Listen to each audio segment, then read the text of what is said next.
On this week's episode of Ride the Lightning, the Tesla unofficial podcast, Tesla adjusts the prices on the Model Y, and odds are you're going to be happy if you already have an order.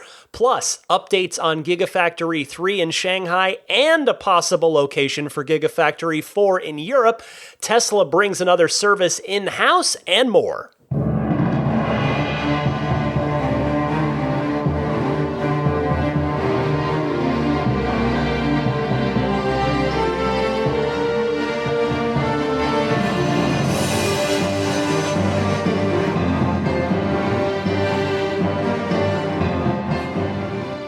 What's happening, friends? It's episode 212 of Ride the Lightning, the Tesla unofficial podcast for August 25th, 2019. I am Ryan McCaffrey. To my left, a snuggling, almost sleeping Daisy the Boxer puppy. And if I sound a little off this week, I do apologize. I might sound a little nasally. The cold that I had at the end of last week decided to just work its way up and clog my sinuses as it departed my system. So it's still a little backed up in the old sinuses, but getting through it, starting to feel a little bit better. Anyway, happy palindrome. Every 10 or so weeks, I get one of these. It's episode 212. Reads the same way, forwards and backwards. Always fun to mark the palindromes. Now, let's get right to it with the Tesla news. Sure enough, as I figured last week, by recording the show one night early, that did come back to bite me a little bit because on Friday, we had some news, and that was pertaining to Model Y. Let's talk about it now. Model Y prices have been updated to reflect the recently adjusted Model 3 prices. So the good news is the prices are lower overall on the Model Y, but the reason I have to sort of pause and say overall is because it doesn't look like it at an initial glance. The base price on every trim increased by $1,000 across the board, so it went up.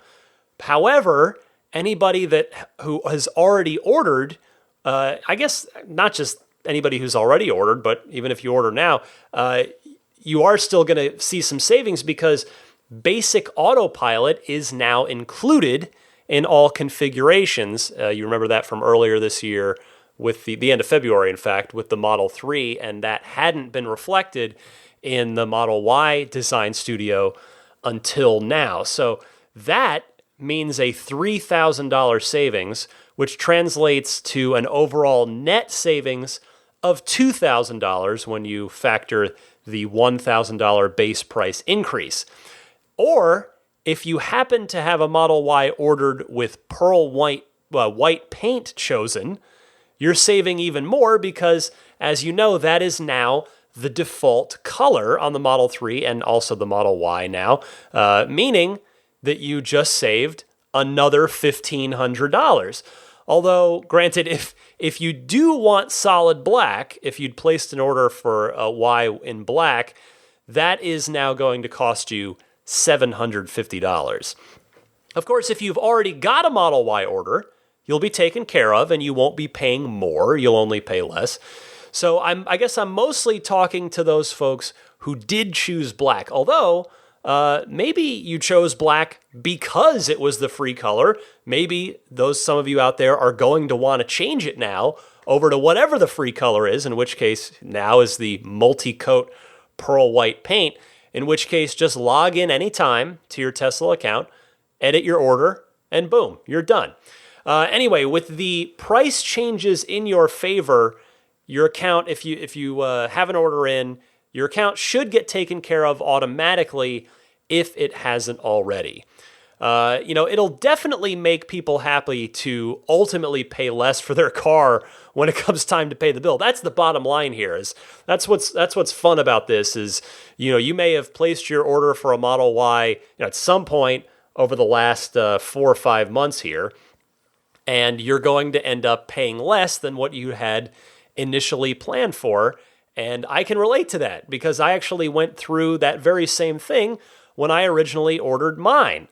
Pardon me, because I do know I've shared this story before, but for newer listeners out there who might not be aware, when the performance Model 3s were first up for order, and I was able to get in that first group, the Tesla team ended up cutting the price by $6,000 out of nowhere. It just, one day, it just changed, and I literally sat at my computer in disbelief for a little while going, wait a second, but did the price of the thing I just ordered go down $6,000 before I've even paid the bill? That's awesome. It felt so good. It just energized me more about the purchase, which I'd already been waiting so long to make. I was such a happy camper. That, and needless to say, that made my day when it happened. And again, I didn't have to do anything on that, just as you shouldn't have to with the Y Now. My account got updated automatically with the lower pricing. So good news in the Model Y world this past week. Next up, Elon Musk tweeting an update on when we can expect version 10 and some other news alongside that. He says via Twitter, quote, "The price increase for Tesla's full self-driving package is postponed until version 10 with Smart Summon is in wide release, which is about 4 to 8 weeks away, depending on how early access goes." He added later, everyone who bought full self-driving will receive priority/early access. So there you go. The price change pushed out a little bit. Now this, I will say, this transparency on his part, very much appreciated. It always is. Transparency is never a bad thing. If you were on the fence about buying the full self-driving upgrade for your car now versus later, well, you've now got a little bit of extra time to decide on it, probably 3 to 8 weeks or so, something like that, or about 1 to 2 months roughly. But a few other things I wanted to comment on with this. First, this doesn't actually change the timeline on version 10 much, if at all, from when Elon had originally mentioned this. That same, that 4 to 8 weeks or 1 to 2 months from when he tweeted this puts it at late September through pretty much anywhere in October. Second point I wanted to make here is I guess I'm going to be getting early access to this, and a lot of you out there as well who opted for the full self-driving package. I added mine earlier this year. I didn't buy it at the time I purchased the car, but I added it earlier this year in late February when that pricing structure changed from the enhanced autopilot to basic autopilot with the different full self-driving package. Now, I personally have not received any kind of notification that I'm in the early access program. So basically, I guess I'm not going to hold my breath for it. I mean, I would love to get V10 on the earlier side. It'd be great to get it. I'm definitely excited to get it if it's got Netflix in there, if it's got YouTube, it's got Elon mentioned more games in there. So there's a lot of stuff I'm definitely keen to see in this next major release. But yeah, I don't have anything in writing that says I'm in the early access program despite buying the full self-driving package. So I won't be holding my breath, but I will cross my fingers, I suppose. Any of you out there who are in the same position as me, you might want to politely consider taking that same approach to it in order to avoid any potential frustration or disappointment, because we know that this is one area where Tesla's not super great at this stuff about, they say they're going to do something and they do it, but the execution can sometimes be a little messy, leaving a bit to be desired. So we'll see about that. Now, the third thing I wanted to point out here is with regard to Smart Summon. That Smart Summon, I have to say, just having paid such close attention to Tesla over the last number of years, Smart Summon might be one of the most talked about software added features, software unlocked features over the longest period of time. I have been racking my brain on this. I can't think of another case where Elon has talked about, and not just talked about, we've seen Smart Summon in action publicly via early tester releases. But I just can't think of another time where Elon has talked about / shown via the early access community something this long and this much. And I just don't know what to expect from Smart Summit at this point, because we've heard Elon say, in describing it, we've heard him say everything from "it's magical" to "it doesn't suck." Those are both phrases, turns of phrase that he used to describe the status of Smart Summon. Now, I'm not sure when to even expect Smart Summon. I mean, that's the 4 to 8 week thing, but I suppose it sounds like it might be the holdup in version 10. I'm totally guessing. I could be very, very wrong on this, because I would need access to the software, planning network, whatever the Trello board that they use at Tesla to track this stuff. But I think there's a reasonable chance that the progress of Smart Summon will dictate whether version 10 comes out on the earlier side of that 4 to 8 week estimate or the late side. But as to, I even kind of think that sort of same uncertainty I have about the timing, I have about the feature itself, if I'm being totally honest, because what's it going to look like? Is it going to be magical, or is it just going to not suck? Most likely, as with many things in life, I find it'll probably be somewhere in the middle of that, somewhere between magical and doesn't suck. I will say, if anybody from Tesla's out there, my birthday's in late September, so maybe version 10 will end up as a birthday present to me and hopefully everybody else in the fleet. But there is your update on V10, which is bundling, among many other things, that Smart Summon, aka the artist formerly known as Enhanced Summon, now referred to as Smart Summon. Next up this week, let's talk Gigafactory. How about on 2 continents? First up, Gigafactory 3 in Shanghai, in China. It has received the official government green light to operate. So it's got its papers, it's got its permits, it is set to roll, and it received that certification in record time. So China has a national English language newspaper called the Global Times, and I found this report via Teslarati, so a tip of the cap to them.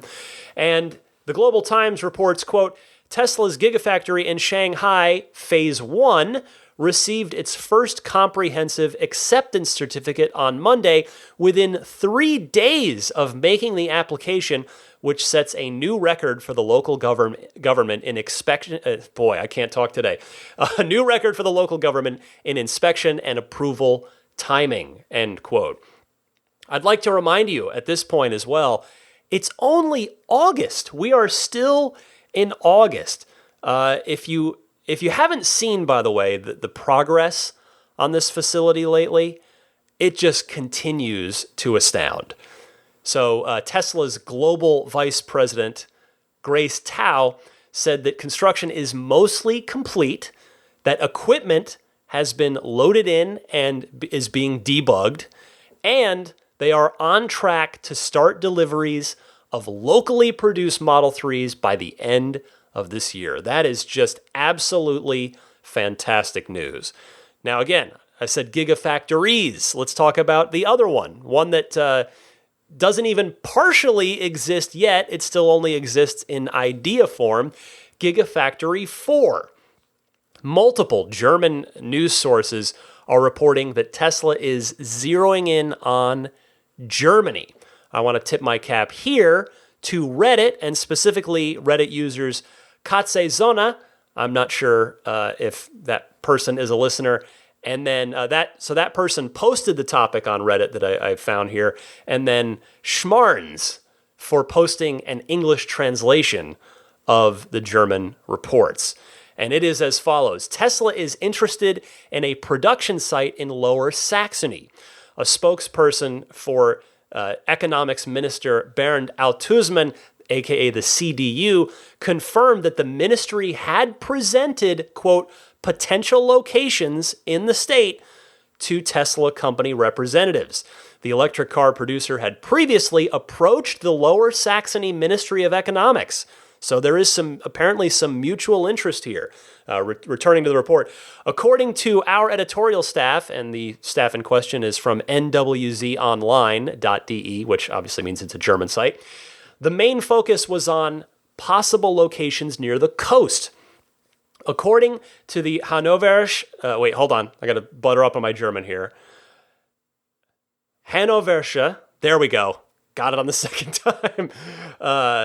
Allgemeine Zeitung, aka the HAZ, Emden and Amesland are to be at the top of the list of candidates. The ministry did not want to comment on this, probably, of course, because they're in active discussions with Tesla, and you don't want to leak anything to the press and potentially ruin a deal as it is in the works. But anyway, pardon me for struggling through my German there. It's been a while. College was the last time I took any German.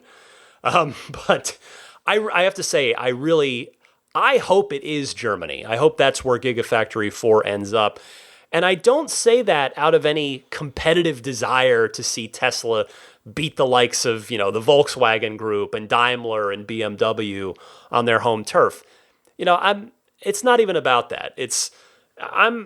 I try to look at electric vehicles the way Elon does, which is the more the merrier. I mean, I've seen electric vehicles get made that are either aesthetically hideous or so lacking in features that it makes me frustrated. It's like, why did you do this? But there are also some awesome electric vehicles out there and some more great ones coming. The Porsche Taycan is looking real sharp, and Porsche is really starting to ramp up the marketing effort on that. So the more the merrier. But anyway, the reason that I personally would like to see Tesla put Gigafactory 4 in Germany is because there's just so much talent there to pull from, to hire from, and to make Tesla better.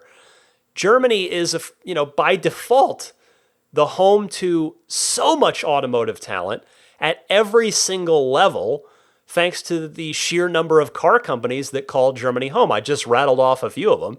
And as a bonus, Germany is also pretty centrally located in Europe, and we know very well that Tesla is a company that searches for every single efficiency it can get in all aspects of its business. So I'm crossing my fingers that it is going to be Germany. It appears that possibility is being seriously explored both by Tesla itself and one of the local governments within Germany there. So good stuff. Now, let's talk more good news. At least based on my experience, I think this is a good news story. It may be a non-news story to some of you, but this one matters to me. Tesla is now offering its own glass replacement service. An email went out to customers in cities around the United States. I got one, and a lot of Redditors around the country got one, people just checking in from all over the place. And that email says, in part, schedule an appointment with Tesla service for all glass replacement on your Tesla vehicle. Replace your damaged windshield or other glass with professional craftsmanship and in-house expertise. If you are curious if you've received this message, it's not a physical email. Mine showed up in my Tesla app in the inbox.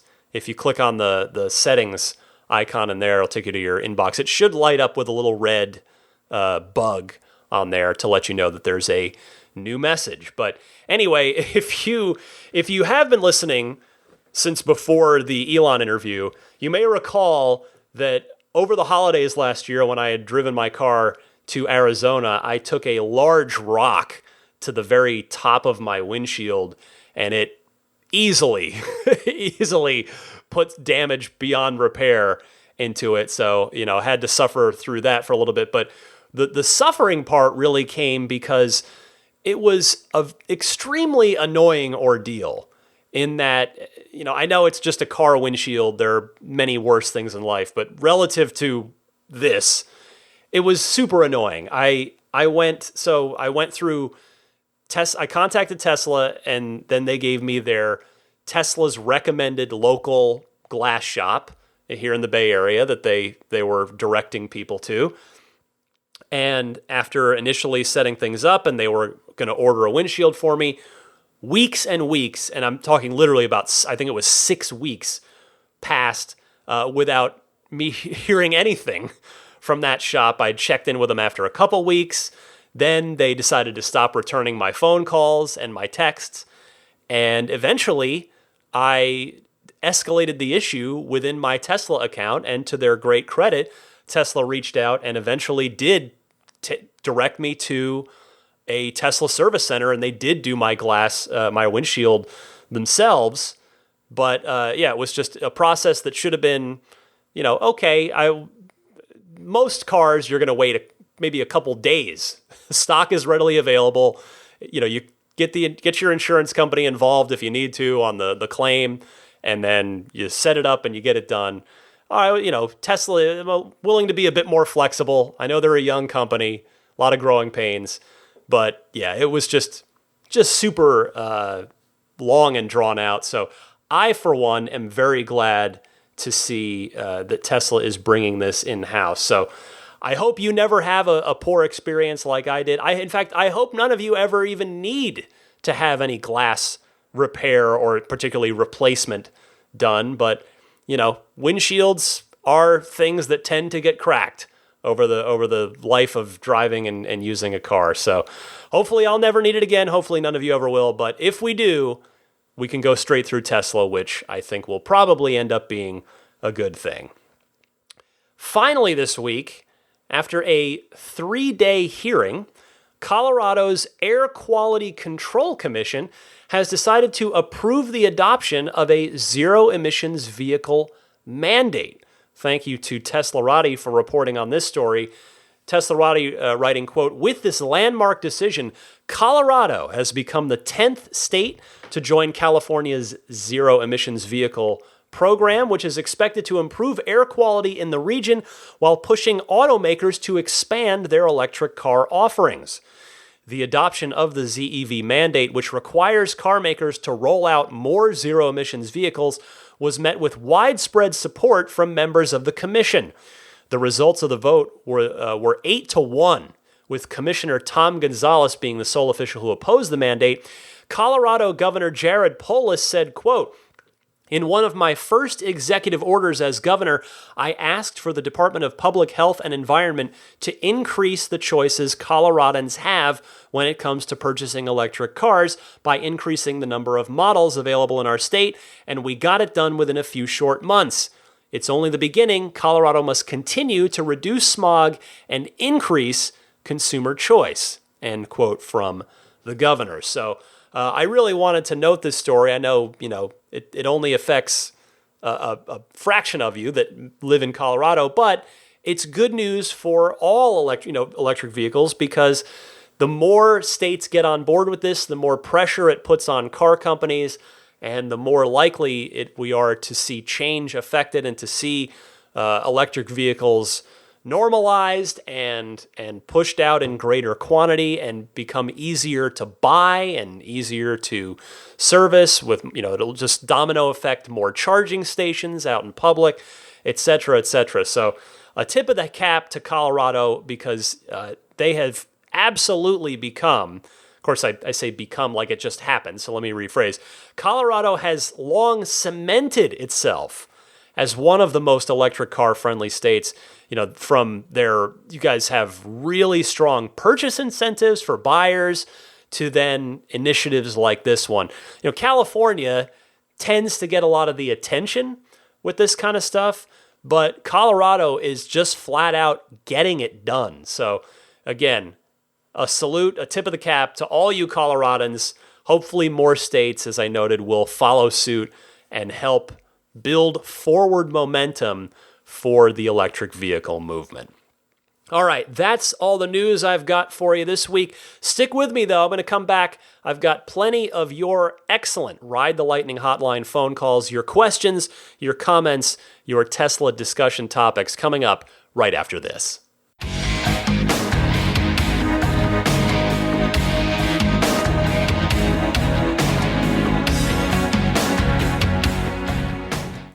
Count them, 10 excellent phone calls from you guys queued up and ready to go here in the Ride the Lightning hotline.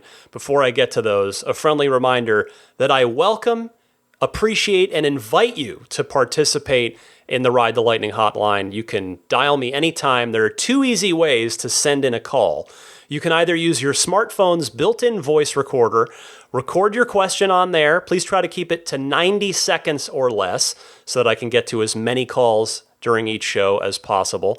And then email that file to me at teslapodcast@gmail.com.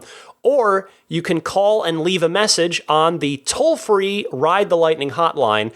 That number is 1-888-989-8752. That's 1-888-989-TSLA. And hey, if you know someone special with an upcoming birthday, anniversary, graduation, or some other special occasion, you can give them a unique gift of recorded voices from friends and family telling them why they're special. The recordings can be podcasted, which is what I do with them, or put onto a keepsake. Visit lifeonrecord.com to learn more. Let's learn more now from Michael in Houston, who wants to talk about Tesla gaming. Let's do it, Michael. Hey Ryan, this is Michael from Houston, Texas. Long-time listener, first-time caller. Had a quick question about gaming on the Tesla, and I'm sure you might have some insight on this based on your day job at IGN. My question is actually about Google Stadia. I was watching the reveal video again the other day, and one thing that was mentioned was the vision is to eventually be able to use Stadia and stream games from any device that has Chrome. And obviously the Tesla browser is Chromium, not Chrome, and I know there's some differences there, but my question is just, if you could ever see, Tesla's being able to use Stadia, and obviously would make our supercharging trips a lot more fun. And, I know Tesla has some games in the works and has a decent library of games to play now, but I can't imagine how much fun it would be to be able to play, an even huger or much larger library of games. Love everything you do. Appreciate the podcast, the consistency, the quality, and keep it up. Thanks. Interesting question here, Michael. I think the best answer that I can give is this. If it is technically possible, I think Tesla will do it. I really do. I mean, this is a company that publicly states from its highest official that its cars are intended to be as fun as possible. And they've already added not one, but at this point, upwards of a dozen video games that are either already available in the car or on the way. Got Cuphead on the way. We got Fallout Shelter on the way. Chess just hit. Beach Buggy Racing 2 just hit, plus a bunch of the Atari games. So it's a pretty nice collection of stuff right now. But Cuphead in particular, let's just talk about that for a quick second. Cuphead is it's a gamer's game. It is a hardcore game that's got some pretty serious challenge to it, to the extent that the Tesla version of the game will not work unless you plug in a USB controller. So it requires an additional peripheral in order to work. So that to me says that Tesla isn't interested in sort of dumbing down any of the game stuff to have so that everybody can have a universal in-car experience.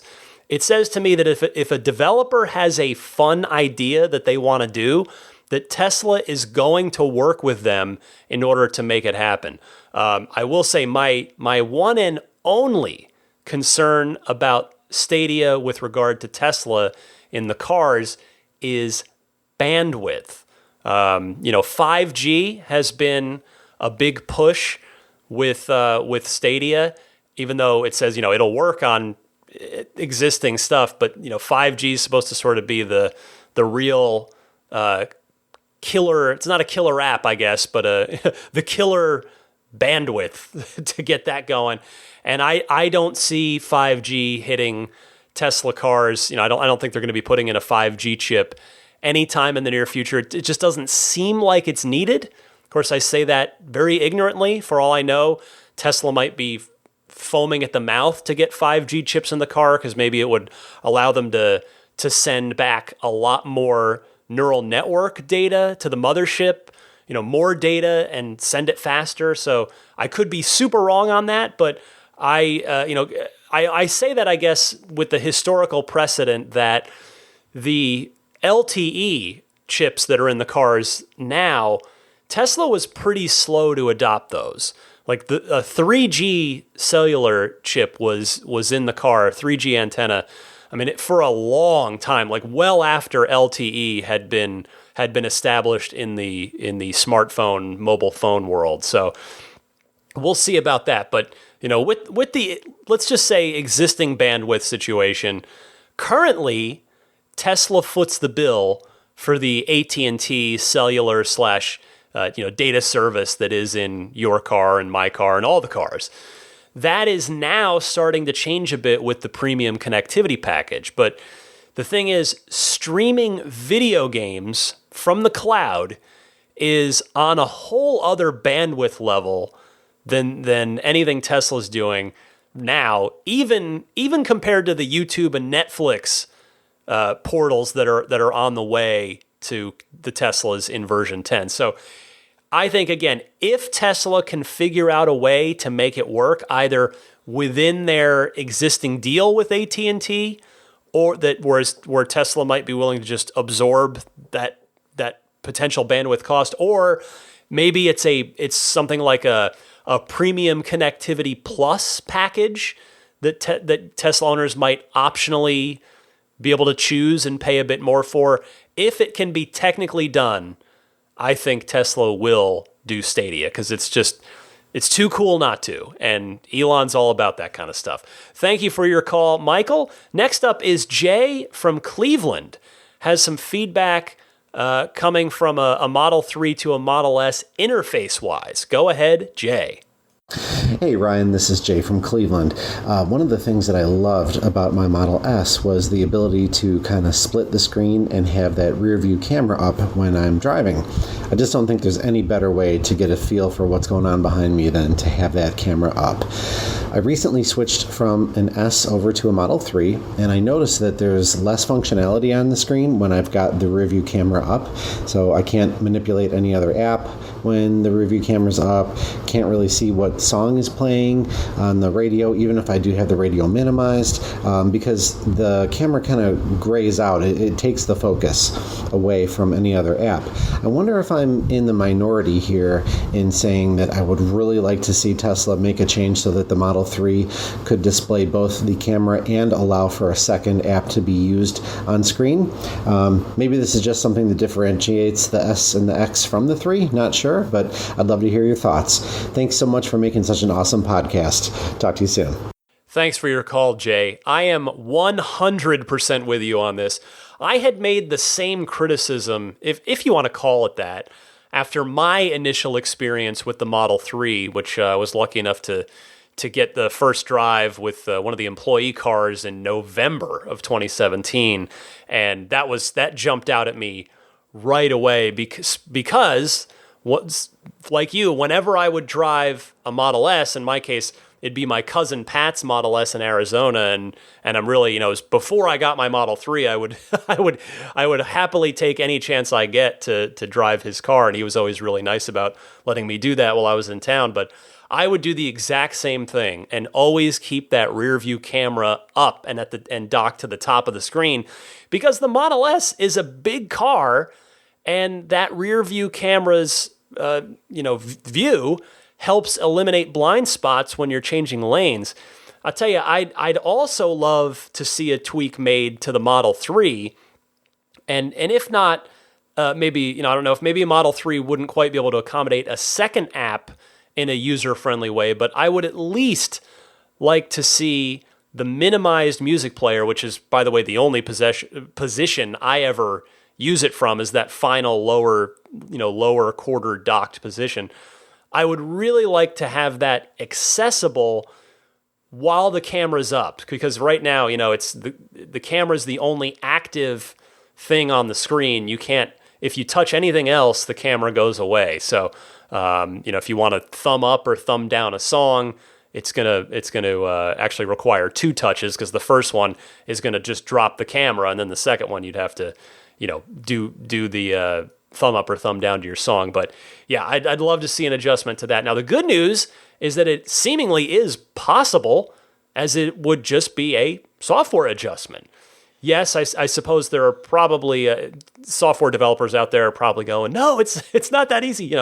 I imagine there would be some CPU bandwidth to account for with another app actually running in the foreground at a given time, instead of just having multiple apps running in the foreground like that. But I gotta figure it's doable. There seems to be, if there's enough processing power in that MCU to run Cuphead, which of course talking about that a few minutes ago, there's gotta be enough to have the camera up and have the music player up at the same time.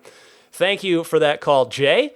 Let's head up to Seattle, talk to Andy, who has a little trouble with his dogs, and also wants to talk about a particular feature within the in-car infotainment system. Go ahead, Andy. Hey, Ryan. It's Andy from Seattle here, driving around in my black Model S that you definitely helped me figure out. I had a couple of questions today, and two parts, one for the actual movement of the car and another one involving dogs. First one is the voice activation button. It seems to be when I press it, there is a long delay, and then nothing happens.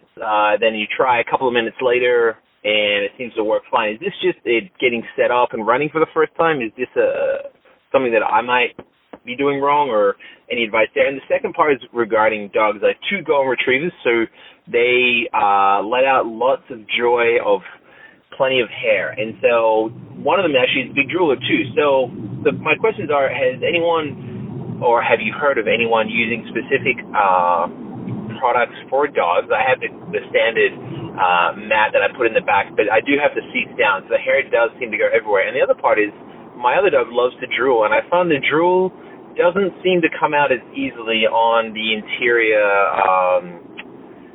door area, I guess the best way to put. Any tips for getting that out? I'm assuming just maybe some alcohol type, but I don't want to overdo it and actually make a bigger problem than what I can. So any tips would be great. All right, thanks again, Ryan, and thanks again for all you do for the community. Bye. Hey, Andy, I am glad to hear that you are enjoying your Model X. For the voice activation, mine sometimes takes 2 to 3 seconds, but never more than that, honestly. You might want to try doing a hard reboot when the car is in park, which means foot on the brake, keep your foot on the brake, then hold down both scroll wheel buttons until the screen turns off and the car reboots itself. So give that a try if you haven't already. As for the cleaning products to deal with your, no doubt, absolutely adorable golden retrievers, this one I want to turn over to the audience to see if anybody can help you with getting that slobber out from those door panels and keeping that fur out as well. I'm very fortunate that Daisy's fur is very short, super short boxer hair, so I don't have too much of an issue with it. I use the sort of hammock, the dog hammock across the back seats of my Model 3, and when I take that out after we're done, after she's done riding in the car, I'll usually just kind of shake it out in the garage, and any loose fur that came off in the car, that it just shakes right out of it. So it makes it pretty easy for me, but I can very much understand that with two Goldens, that you might have a more a more pressing situation on your hands. Because I will say, I guarantee there are other golden retriever owners out there listening right now who may be able to share some wisdom. So go ahead, if that's you, if I'm sort of speaking to you right now, call in or email if you can help Andy out, and I will send word along. Next up is our friend Lawton from Chicago, wanted to comment on the luggage capacity of the Model Y. Go ahead, Lawton.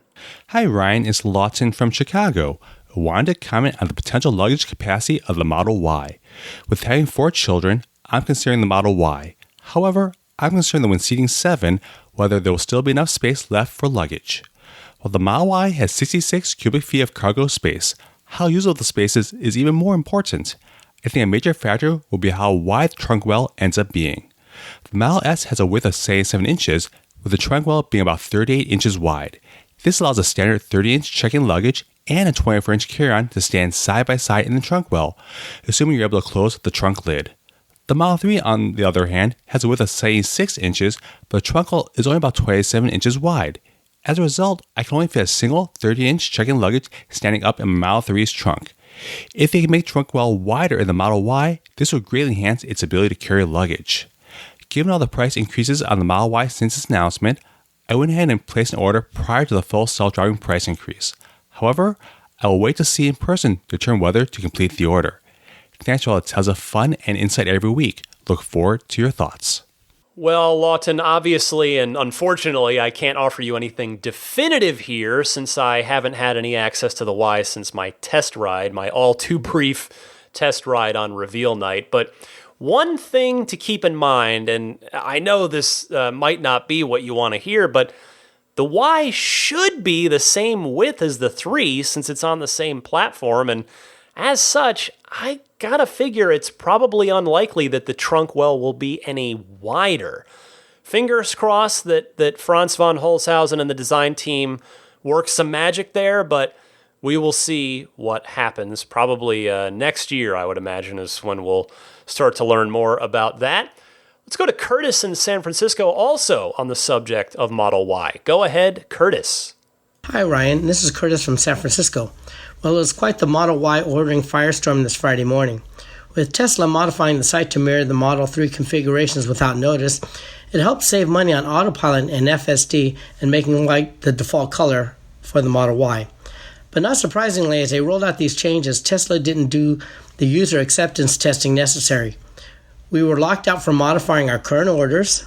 People, including myself, have been canceling and reordering this morning at a frantic pace, and also with FSD going up Saturday, the urgency only increases. What are your thoughts of all the implications this simple change has caused? Several 100,000 refunds and reorders, call centers and stores getting flooded with customers trying to get the orders changed since they don't want to lose their place in the queue by canceling. Would appreciate your perspective. Thanks. Well, Curtis, I know that it was probably super stressful because you thought the full self-driving price increase was coming the next day. So I sort of preface this by saying, that I recognize that, but I honestly don't think it was too big of a deal. First of all, I doubt Tesla even has several 100,000 orders for the Y, since they have been intentionally downplaying it so as not to detract from Model 3 sales. I mean, you can refer back to my interview with Elon where he mentioned that. Plus, they're taking orders, $2,500 deposit on that order versus $1,000 reservations. So that, I'm sure, was an aim an on-purpose aim by Tesla to cut down the number of reservations / orders and make sure you're just getting the super serious people there who are, if they're willing to put down $2,500 a year and a half or so in advance, that's going to be a more accurate count of what you can expect your early production numbers and your production sort of backlog to look like. But anyway, of those cars that have been ordered, such as yourself, I would imagine, unlike you, most people probably didn't even know or even potentially necessarily even care that the full self-driving price package was increasing. Remember, too, it's savvy enthusiasts like you are really, in the grand scheme of things, kind of, I guess all of us to some extent, if you're listening to a Tesla podcast, you're in the minority of all Tesla owners. That's not a bad thing. You're super enthusiastic, just like I am. That's why, hopefully that's why you're listening, and that enthusiasm is a good thing. But, a lot of people, the majority of Tesla owners don't, they're not sort of all the way down the rabbit hole on this stuff like we are. They just bought it for whatever their reason for buying it was, and they don't browse forums or listen to podcasts or what have you. But it's the same way with any product. You've got diehard Xbox players, and you've got way more Xbox players that never look on the internet for anything about their Xbox or the games. They just see commercials on TV for games they want, and they buy them, and that's the end of it. But now that is all to say there. That's not to excuse Tesla for having the hiccups that caused you the stress for you existing order holders when they made that change. But I'm very confident that they'll sort it out because, again, as I mentioned earlier in the show when I was talking about this, my price went down from between the time I ordered and the time that I actually had to pay and take delivery. And I didn't have to do anything. As I said, Tesla just took care of it. So I'm sure that's going to be the case here. Thank you, Curtis, as always, for your excellent calls. Let's go next to Carl in Austin. Last call on the Model Y topic, then we'll move on here. Carl, go ahead. Hello, Ryan. This is Carl from Austin. Just wanted to leave a little pro tip of the week. I have noticed the lower price Y options on the web page. I have also noticed a lot of confusion as to what previous orders, reservations, what those individuals should do as far as taking advantage of those new lower prices, i.e. the white being free and autopilot included in the price. And I have seen comments, people canceling their orders, making new orders, waiting for emails, desperately trying to reach Tesla via the phone, waiting over an hour to speak to a Tesla rep concerning these new price structures. Easiest thing to do, simply go in. If you've already ordered your vehicle like we have, simply go into the website, click Edit, modify the existing order, select. We selected basically what we had already selected initially, white paint. Just went down the line, basically selecting everything we already had months ago. White paint, autopilot we noticed was already included. Selected the further software options and click save, and we noticed the pricing structure went from 63 down to 59,000. So it's really simple, really straightforward. You don't lose your place in line. And that is it. I hope this is helpful to your listeners. Thank you. Bye. Thank you for that, Carl. Now, again, like you mentioned people, which Curtis was talking about with people canceling and doing new order, and that was because we had this impending threat that Elon had made. I don't mean threat in a super negative way, but we had this deadline that was put in place by Elon a while ago that said the full self-driving price was going up. So that's why when the timing of this, again, on Tesla's part, was not great. If they had rolled this out for Model Y 2 days later, after Elon tweeted that they were delaying the full self-driving price increase, I think it would have saved a lot of people a ton of stress and anxiety. Because again, a car is it's the biggest non-home purchase you make, basically. I mean, for all intents and purposes, I think for a lot of people. So, it's understandable that when there's thousands of dollars on the line, that those the way Tesla handled this again could have been better for sure. So, nevertheless, appreciate that sort of not a pro tip per se. I guess that's why I didn't play it in the pro tip section, but just a little explanation there of how you were able to just change your order but basically keep it the same and have your price go down there. So thanks so much, Carl. Let's see, still got a few more calls. Let's go to Derek in Dallas while we're still on the subject of full self-driving. Go ahead, Derek. Hey, Ryan, it's Derek in Dallas. Actually, I had a question. What do you guys think about full self-driving as a service? It seems like all the software companies are kind of shifting in that direction. The concept of software ownership is kind of becoming a distant memory.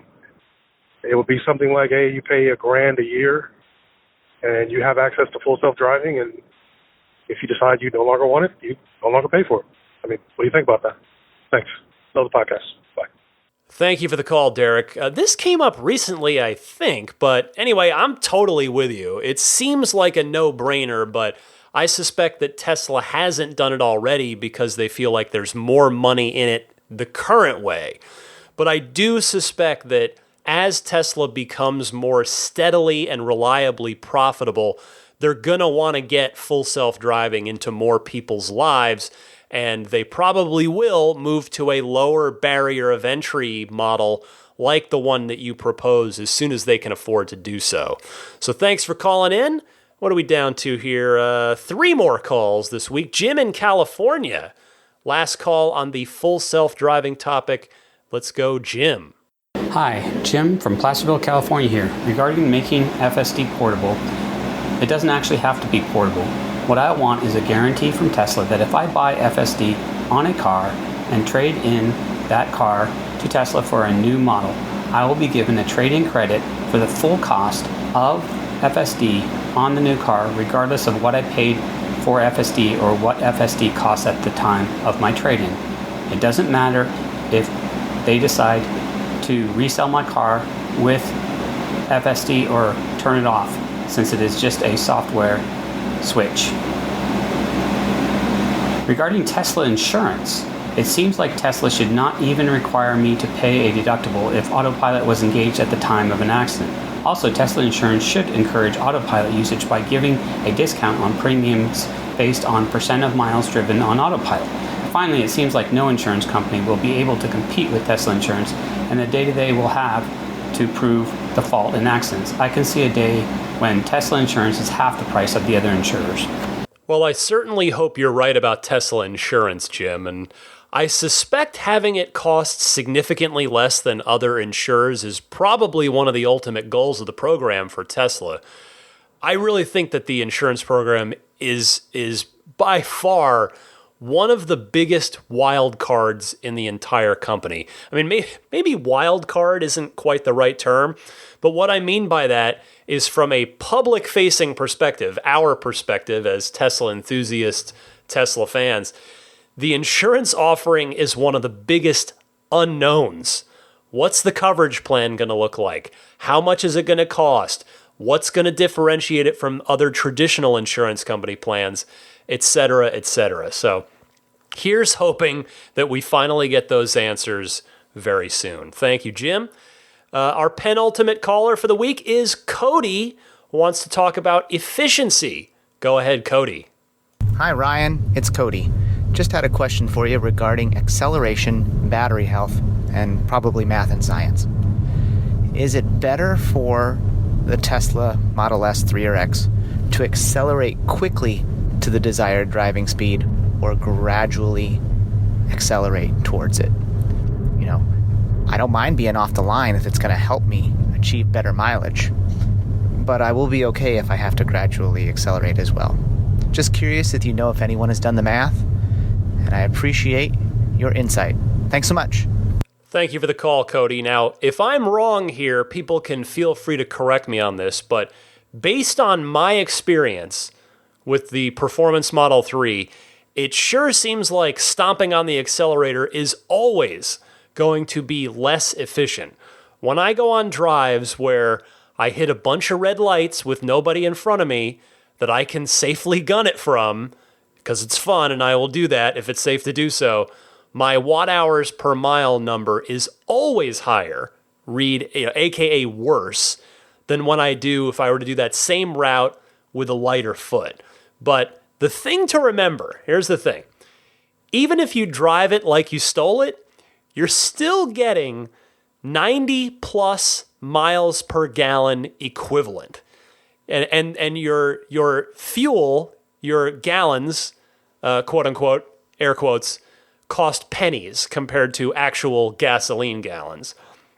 You know, it's not like a supercar that's only going to get 8 miles per gallon by driving it hard. So my personal philosophy is that I don't worry about it and I just enjoy my car because it's costing me fractions of a penny to activate my own personal roller coaster when I feel like it. And again, when it is safe to do so. Thanks again, Cody. Last and most certainly not least this week, Dave from Fort Pierce. Again, not a pro tip per se. I thought this was very relevant information for those of you who may have older Model S and even Model X. So, 2013, 2014, even up through kind of 2016 on the S side and the 2016 Model X's. A good note here from Dave. Hey, Ryan. Dave from Fort Pierce again. Just a tip for Model S and Model X owners of older cars that have had that little shutter when you do a rapid acceleration. Some people may have had their front half shafts replaced by Tesla for this, but there's a new service bulletin out that replaces another part that actually solves the problem. It's Service Bulletin SB 1939001, and it's fairly recent, dated June 25th. But the parts are available now, and that will solve your problem completely for that. I've copied you with a copy of the service bulletin. Hope that helps, folks. Great job with the show again. Always listening, and we'll see you soon. Bye-bye. And true to his word, Dave did indeed send along a copy of the service bulletin. I have heard about that issue with older cars. I was not aware of the service bulletin and the fix, though, Dave, so thank you very much for giving me some useful new information today that I am more than happy to pass along to those S and X owners who might be affected by that. So thanks so much, Dave. Thanks so much to all of you for calling in again. I love it. I appreciate it. I love hearing from you. Welcome the participation.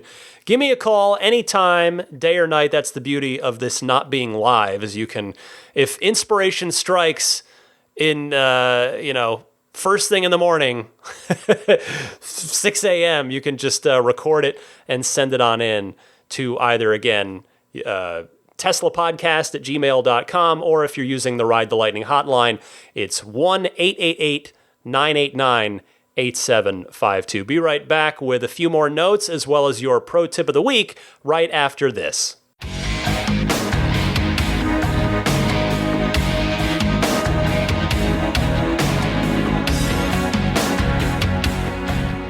Well, I am very much looking forward to washing my car tomorrow. It has been far too long. I wasn't able to clean it last weekend because my parents were in town. They were staying with us, so there wasn't time to sneak away and wash the spirit of adventure. But I guess the only other really thing I can mention is I've got a service appointment coming up. Wasn't able to get a mobile appointment, so I am taking it in next week to the San Francisco Service Center. I've got a tire rotation, and then I think I might have mentioned a while ago, I have my inner left tail light is like the housing of it, it's slightly loose. Like you can kind of jostle it slightly with your hand. When I came back from the Model Y event and stopped at Kettleman City, there was a Ranger, a Tesla Ranger, a mobile service tech, just stationed there, who was super nice and took a look at it for me while I was charging up, and he wasn't able to adjust it, so it is a part issue. He made a note in my log and my service log, and I tried to get it replaced a while ago and never heard from Tesla it was the last time I was in there, which was for a flat tire. But anyway, so doing that, and then the only other thing, I'd be curious if anybody out there has this same issue. So on my white seats, I've got a little bit of black discoloration, seemingly from the seat belt on the passenger rear side where my daughter always sits. And it was, she had, for the first year that I had the car, she actually just was able to get rid of it recently because she's old enough now. We had just a booster seat there, and I would just keep the seat belt kind of not wrapped around, but just sort of hooked onto the handle of, the outermost handle of that booster seat, which just made it easier for her to get in and sit in her booster seat and grab the seat belt and get it plugged in. But over time, there is now sort of right, behind the seat belt, up near the top of the seat, there is a black spot there, which is kind of a little frustrating. Obviously, it's a new car that, it doesn't get that much wear and tear. It just seems like it should not be the case. So I put that in my notes for them to look at. I'm very curious what they're going to say. But if you've had a similar thing with your white seats, again, I guess particularly the rear ones, I would be curious to hear from you if you want to drop me an email about it. But I'll let you know how that service appointment goes next week. And for now, let's do the pro tip of the week. I think this is a good one. Stefan in Monterey wants to talk about a particular little workaround. More, I guess, not so much a pro tip as a pro workaround. Go ahead, Stefan. Hi, Ryan. This is Stefan in Monterey. I really appreciate that the Tesla turns off Sentry mode when it knows that the car is at your home address. But it's a little frustrating that we can't set it to do the same thing as far as locking the doors automatically. When I'm in my garage, often I go into the garage, realize I've left my phone in the house, got to go back into the house, get the phone to get into the car. So a little workaround that I've set up is that I've created a separate profile called Home. I've set it so it doesn't lock the car. And then when I park my car in the garage, I press Home. Car's not locked, stays unlocked until the next time I want to drive the car. Then I get in the car, just push my user profile for myself, and then I'm back to the car automatically locking when I'm away from it. So that's a little workaround for those people that might sometimes find themselves in the same situation as me. I wish, though, that Tesla would offer some kind of a setting so that when it knows that you're at this particular address, it wouldn't automatically lock. Thanks again for all the hard work. Love the podcast. Bye. Excellent workaround there, Stefan. Thank you so much for calling in with that. And by the way, one more quick note on that seat discoloration issue on the back seat there. I have tried cleaning it. I've tried using the baby wipe and the same method I use to clean the seats normally, and no luck. So have Tesla take a look at it, see what they have to say. Anyway, that'll about wrap it up for this week's edition of Ride the Lightning, the weekly Tesla unofficial podcast. If you do enjoy this podcast, and if you feel like I have earned your support, because I do feel like it cannot be given, it must be earned. But, I'm here for you every week. If you've been with me for a while and you enjoy this and you want to support me, the best way to do that is on Patreon, where there are plenty of different tiers you can choose to support at, and that each tier comes with different little perks and bonuses for you. The regular show, the regular podcast here will always come to you, will always come out for everyone every Sunday at 9 a.m. Eastern Time. But if you do see fit to throw some support my way, I'd sincerely appreciate it. You can learn more on my Patreon page, which is found at patreon.com/Tesla Podcast.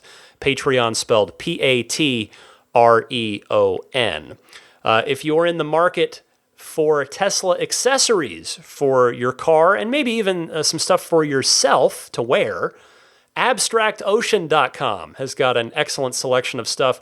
Their most popular items being their center console wraps, different textures, different materials, so you can give that some different looks. They've got tempered glass screen protectors for the center screen of the Model 3, all kinds of stuff. Just take a look over there, abstractocean.com, and when you've got everything that you like in your shopping cart, use the coupon code RTLPodcast at checkout. That's one word, RTL Podcast, to get 15% off of your very first order. Meanwhile, Immaculate Reflections, $100 off any ceramic coating if you need a great detailer in the Bay Area, Immaculate Reflections took great care of me, and I'm confident that they'll take great care of you as well. And again, that $100 off any ceramic coating or paint protection film package, unless you go with a full body paint protection film, in which case it's $250 off, plus there's an additional discount for military members and veterans if you present your military ID. So to learn more and get in touch with Jeff at Immaculate Reflections, you can go to his website, irdetailing.com. You can also see plenty of examples of Jeff's work on his Yelp page or Instagram. On Yelp, it's yelp.com/Immaculate Reflections. And on Instagram, the handle is Immaculate_Reflections. If you're buying a Jada wireless charging pad for Model 3, if you've got a Qi-capable smartphone that'll charge wirelessly, you can get an excellent wireless charging pad made by Jada in your car. I've had it in mine since the first version of it came out. Now version 2 is what you get when you order, and it is way better than version 1 was. It's outstanding. It is performance Model 3 proof. You can launch the car and the phone won't go flying off of its wireless charging pad. They have also got a USB hub now too that'll give you some extra USB ports, and it's great for the Sentry mode, the dash cam, because there is a sort of a dummy wall on the back of it that you have to sort of press in at the right spot. You take off of that little fake wall, and then you plug in behind that. You plug in your USB stick for the Sentry mode. So if the criminals do wise up to Teslas and start trying to take the USB sticks when they break into the car, it's probably going to take them a lot longer to figure out how to find yours if you've got the Jada USB hub. So anyway, if you're in the market for either of those things, I don't have a discount to offer there, unfortunately, but I would humbly ask that you use my referral link, because in full transparency, they'll throw me a few bucks from the sale if you order it through my link, which is getjada.com, GETJEDA, getjada.com/REF/8. As I mentioned earlier, TeslaPodcast@gmail.com. That is the way to reach me via email. If you want to follow me on Twitter or Instagram, it's at DMC_Ryan. My apologies that I haven't been posting much to Instagram lately. Between the family vacation that I had and then coming back just straight into the fire at work, it's I just haven't had time to do any fun car pictures and post them up there. But since I'm cleaning the car this weekend and heading to the service center, I'll try to post up some fun stuff there coming up. And I think that will about wrap it up, other than, of course, saying hello and thank you to the wonderful Patreon producers. These are the folks that are at the producer tier, which one of their bonuses is they get their names shouted out each week. They also get the monthly bonus episode, which, by the way, I intend to do the September one. I want to do it next weekend and get it out right at the beginning of the month there, beginning of September. And then you get early access to the show as well if you are in the producer tier. All that stuff. That's what's cool about it, is it stacks. So thank you to the Patreon producers: DJ Harbaugh, Pete White, Wolfgang Obergen, George Cassiopo, David Brander, Jonathan Wales, Alexi Heft, Logan Willis, Matthew Para, Michael Lester, Robert Miracle, Jason Chalukas, Joe Edgel, Tim Hyde, Marcus Mayenschein, Lars Hoffman, Lawton from Chicago, Peter Chalet, Rome Strack, David Vakil, Ulrich Lassa, Luke A., Eric Randolph, David Nondahl, Gabriel Salays, Jerry and Mary Smith, Brian Hope, Bill Royko, Lyle Austin, Joel Sapp, Dorian Steve Guberman, Luxendary.com, Michael Waddle, Daniel Grummer, Jeremy, Josh, Jeremy Harris, Tesla Owners Taiwan, Rob Brewer, Ron Lee, Larry Lynch, Chris Konesnik, John Cody, Matthew Wright, Aaron Appleby, Charlie Gillespie, Kaz Barnes, Neil Weaver, David Perella, Sunil Joseph, and Dennis Peak. Thank you all very, very much for your continued support. If you don't already subscribe to the podcast, no more money talk, because subscribing is in fact free. That is just a way to have the podcast delivered to you automatically rather than you having to come and find it each time a new episode is available. So that's why you subscribe, and you can do so via iTunes, Google Podcasts, Stitcher, TuneIn, Spotify, or YouTube. I'm also just, audio only on YouTube as well. So that will wrap it up for me. I guess the one other note I would make is just a quick thought. If you've been listening for a long time, you know about my last dog and how much she meant to me, Maggie the Boxer, who was, really my first dog. We had a family dog growing up, but my first dog, and I, heartbreakingly lost her at the age of just 10 and a half, which, a little on the younger side for boxers, but that dog meant the world to me. And she would have turned 13 this coming week had she not been afflicted with the malady that she had. Because boy, that's what made it so hard, was you could see it in her eyes that her spirit was still as strong as ever. Just the body wasn't. The mind and spirit were willing, but the body wasn't so. I think about, she could have still been here. I mean, 13 would be pretty impressive for a boxer, but I've met 13-year-old boxers before. So, nothing against Daisy. Daisy's been really brilliant. I mean, she's been the ideal successor. Nothing can ever replace Maggie for me, and I don't compare them. But Daisy's been wonderful. But yeah, it's a happy would-be 13th birthday to the amazing Maggie the Boxer, San Francisco SPCA therapy dog, companion of mine through the most difficult time of my life, which was, 11 years ago now. It's a long time. In any case, I'm talking too long. I am taking too much of your valuable time. And I'm ending the show on a down note. No, I'm going to turn this positive. Maggie, if you're somewhere, happy 13th birthday. Hopefully you are running free somewhere, and hopefully I'll get to see you again. Happy electric motoring to all of you, and I will see you again next week.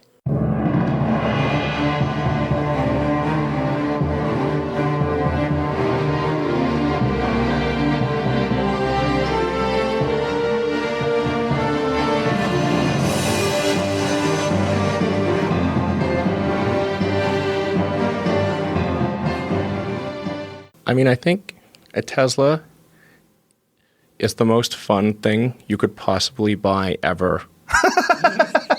That's what it's meant to be. Well, our goal is to make it's not exactly a car. It's actually a thing to maximize enjoyment. Make it maximum fun.